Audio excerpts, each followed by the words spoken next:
Okay, so I've been fighting a water heater issue, actually a bathtub issue, having black specks and just odd looking water, especially in the bathtub where it doesn't have an aerator, or an aerator, whatever you call those things. Had a plumber come out because I don't normally try to do plumbing or electric on my own. Plumber came out, charged me $500, flushed the heater. He had changed out a few parts that needed changed, but really got overcharged, and then the problem started happening again pretty much that same night. Again, black specks, discolored water. I did some research on my own, and turned out that this little guy right here, a black flexible braided water line, was used on my hot and cold water lines going in and out.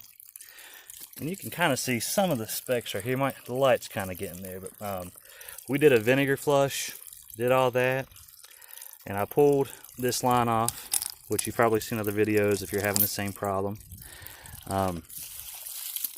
just to test my theory, because I was worried that maybe the inside of the tank was corroding, or we had city water issue. So what I did here is I cut into the thing, and it will turn your hands black if you put anything in there, but just to kind of show you,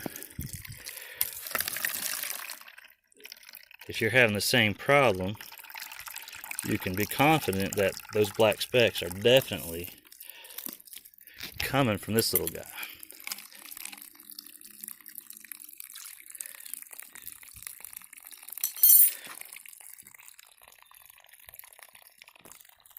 Try to get in the light there so you can see it a little bit better.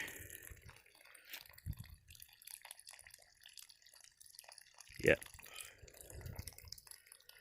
So it turns out that those flex braided lines corrode in about a year or two, which is about as long as we've had them.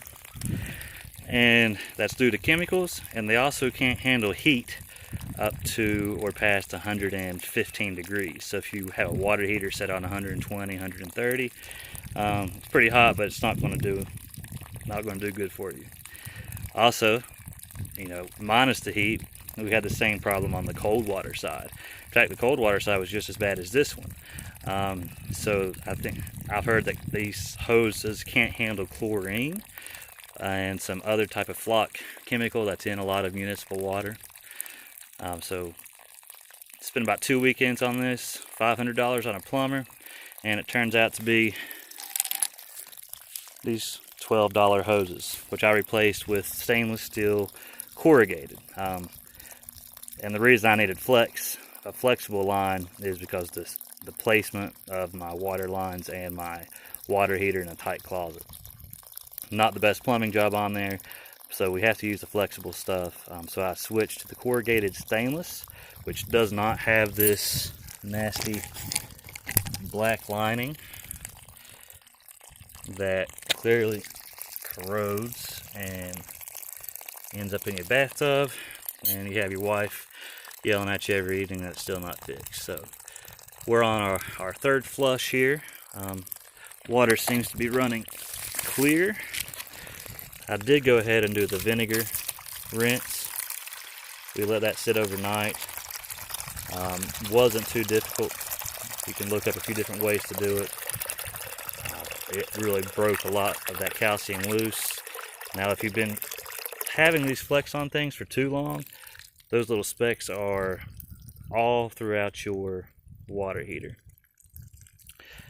So they've kind of connected to the sides and everything. So you're going to have to do this process several times to get it all off there. I do recommend the vinegar. We flushed it regular 2 or 3 times and had clear water coming out, and then we start seeing the flakes speck up again. We did the vinegar, and then when we flushed it, a lot more calcium came up, and we're getting a lot more specks out. So I think we're almost there. Hope this video helps you guys, because it cost me a lot of money and a lot of time, and they ought to just go ahead and take these daggone things off the market. They're good for nothing. All right, thanks, guys.